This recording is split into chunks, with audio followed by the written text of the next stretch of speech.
प्यारे दोस्तों, प्यारे स्टूडेंट्स, कैमरे की आंख और माइक्रोफोन के उस पार मैं हूं मेहरान अली, आवाज़ पाकिस्तान, तस्वीरें Pakistan.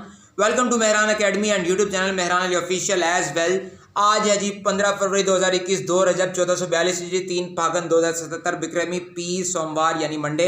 Chemistry unit number 7 electrochemistry prevention of corrosion यानी कि जंग से बचाव के तरीके। ये वाला लेक्चर आपको 9th क्लास केमिस्ट्री समझने में हेल्प मिलेगी यूनिट नंबर 7 इलेक्ट्रोकेमिस्ट्री में। और इसके अलावा भी अगर आप 9th क्लास के स्टूडेंट नहीं भी हैं तो भी आपके लिए बहुत अहम है, इस लेक्चर को लाजमन सुनिएगा।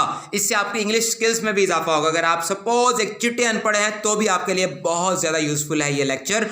और मेरे वो दोस्त, my friends, my students which are listening me, watching me from USA, Canada, Australia, तो जी most welcome to Mehran academy and YouTube channel Mehran Ali official as well.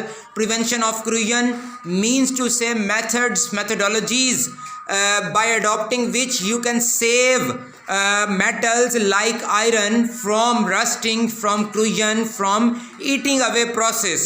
First of all, removal of stains means to say to get rid of stains, means to say unclean ways, unclean portions of a metal, यानी कि दाग धब्बों को दूर करने का अमल। पहला methodology, the regions of stains in an iron rod act as the site for corrosion, act as the site for corrosion. तो जी हमने बात की कि आयरन का जो रॉड होता है उसके ऊपर, तो जी हमने बात की कि आयरन का जो रॉड होता है उसके ऊपर जो स्टेन्स होते हैं, दाग धब्बे होते हैं, वो वाली जगहें जंग लगने में हेल्प करती हैं। उन्हीं जगहों से जंग लगने का अमल शुरू होता है। If the surface of iron is properly cleaned and stains are removed it would prevent rusting. अगर आप आयरन की उन जगहों को, उन सतहों को मुनासिब तरीके से साफ़ कर लें, दाग धब्बों से जान छुड़ा लें, तो आप जंग लगने के अमल से बच सकते हैं, बचा सकते हैं आयरन के रॉड को, आयरन के सरिये को। Second methodology, alloying. First of all you should know the definition of alloy. Alloy is a homogeneous mixture of one metal with one और मोर मेटल्स और नॉन मेटल्स। अलॉय की डेफिनेशन ये है कि अलॉय जो होता है वो होमोजेनियस मिक्सचर होता है एक मेटल का एक या एक से ज़्यादा मेटल्स या नॉन मेटल्स के साथ। Alloying is of iron with other metals has proved to be very successful technique against rusting। यानी कि आयरन की जब आप किसी दूसरी मेटल के साथ अलाइंग करते हैं तो जंग से बचाव के लिए बहुत कमाल की ये टेक्निक है। The best example of alloying is the stainless steel. Alloying की सबसे बेस्ट एग्जाम्पल है स्टेनलेस स्टील। स्टेनलेस स्टील क्या होता है आपको पता होना चाहिए, which is a good combination of iron, chromium and nickel. Iron Fe atomic number 26, chromium Cr atomic number 24, nickel Ni atomic number 28। और बेस्ट इन तीनों की बात यह है कि तीनों डी ब्लॉक में मौजूद हैं। आयरन, क्रोमियम और निकल, इन तीनों मेटल्स के मिक्सचर को हम बोलते हैं स्टेनलेस स्टील। थर्ड मेथोडोलॉजी है जी मेटेलिक कोटिंग। तो the best method for protection against the corrosion of metals exposed to acidic conditions is coating the metal with other metal. यानी कि वो मेटल आपकी सपोज आयरन जो एसिडिक इन्वायरमेंट को expose करती हो, जो तेज़ाबी माहौल में हो, उसको आपने अगर बचाना है जंग लगने से तो आप उसके ऊपर किसी दूसरी मेटल को चढ़ा दें। यानी कि corrosion resistant metals like zinc atomic number 30, tin atomic number 50, chromium atomic number 24 are coated on the surface of iron to protect it from corrosion. जंग से बचाव के लिए आयरन जैसी मेटल को क्रूजन रेजिस्टेंट मेटल्स यानी कि जिंक, टिन और क्रोमियम जैसी मेटल्स को उनके ऊपर चढ़ा दिया जाता है ताकि उनको जंग से बचाया जा सके। It is the most widely applied technique in the food industry where food is tin packed. आपने देखा होगा रेड बुल कह लें, पाइन एप्पल कह लें, जैतून कह लें, तो आजकल आपको मेटल के डब्बों में मिलता है, मेटल के कंटेनर्स में।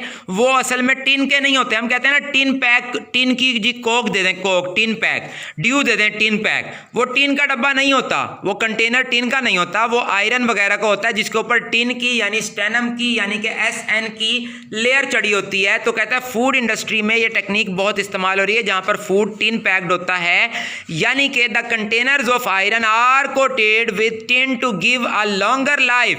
कहता है लोहे के कंटेनर के ऊपर टिन की मेटल की लेयर चढ़ा दी जाती है ताकि उनकी लाइफ बढ़ सके, ताकि उनको जंग से बचाया जा सके और ताकि फूड को महफूज रखा जा सके, उसमें भी जंग के असरात न चाहें। Metallic coating can be take place by physical as well as electrolytic method. तो आपने याद रखना है कि जी मेटेलिक कोटिंग जो है वो फिजिकल मेथड के जरिए भी हो सकती है और इलेक्ट्रोलिटिक मेथड के जरिए भी हो सकती है। उसके बाद हम डिस्कस करने लगे हैं fourth methodology.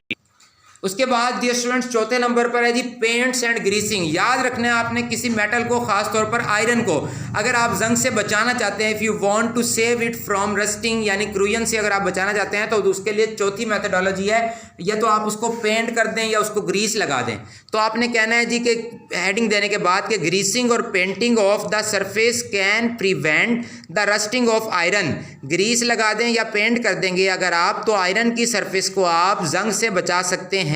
With development of technologies में जहां जहां जैसे जैसे डेवलपमेंट हुई है, modern paints contain a combination of chemicals called stabiliser. तो मॉडर्न पेंट्स जो आ रहे हैं उनके अंदर जनाब स्टेबलाइजर्स का कॉम्बिनेशन होता है, जिनका रोल क्या होता है, that provide protection against the corrosion in addition to prevention against weathering and other atmospheric effects. यानी कि वो स्टेबलाइजर क्या करते हैं, एक तो जंग से भी बचाते हैं, उसके बाद मौसमी असरात, फिजाई असरात से भी मेटल्स को महफूज रखते हैं। तो जी इस टॉपिक में, आज के टॉपिक में हमने बार बार आयरन की बात की अगेन एंड अगेन। तो आयरन के बारे में आपको टच देता चलूं डियर स्टूडेंट्स। याद रखना है आपने कि आयरन का बेसिक नेम होता है फेरम और बेसिक आयरन का सिंबल होता है Fe। एटॉमिक नंबर कितना है 26 और iron is present in group number 8, iron is present in period number 4। और आयरन कौन से ब्लॉक में डियर स्टूडेंट्स मौजूद होता है, डी ब्लॉक में मौजूद होता है आयरन। मजीद आपने याद रखना है कि आयरन को हम हैवी मेटल या ट्रांजिशन मेटल के नाम से भी जानते हैं क्योंकि ये डी ब्लॉक में मौजूद है इसलिए। तो जी ये था आज का हमारा लेक्चर। उम्मीद करता हूँ आपको अच्छे से समझ में आ गया होगा। मिलते हैं नेक्स्ट वीडियो लेक्चर में, तब तक के लिए मुझे इजाज़त दीजिए। सुपुर्द मौला पाकिस्तान, पाइंदाबाद।